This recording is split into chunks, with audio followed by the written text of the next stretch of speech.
windi ndiɗo tan kuru ila ni la misra fewde caagol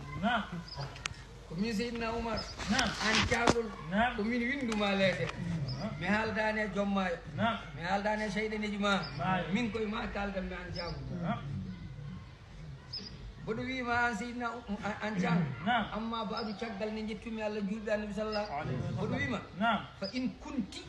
sa laatima an caagol innama tadiri ilirta min ibnika koto banggue ma tan sa welama ila sa welama caloɗa Allah welama Allah mettama ko an tan welede ila so tawi ko noon tinno an cangol fala tajiri oto ila so tawi tan ko an jogani hoorema ilamma jaw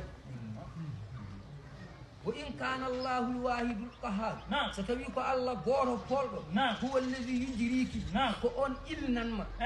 so tawi ko Allah nayma wadde fa nas'alullaha min ñaaguima Allah alwahida goto alqahara polɗo an yajriyaka yo ilni ko ɗum hande woni ɗum woni talkurdu wari en kanko Amru ibnu Asim fa alqa o werlima albiɗaɓata talkuru ndu finniri e caagol o werlima talkuru ndu e caagol ubayla ko adi assuleydu nduɗo lewru nde daroto ko adi nduɗo lewru daroto bi yawmin wahidin ñalawma fa asbahu ɓe peñi ɓe tawi caangol ngol ɗiɗi hanki werla hen hanki ilam waali arde ilam ɗiɗi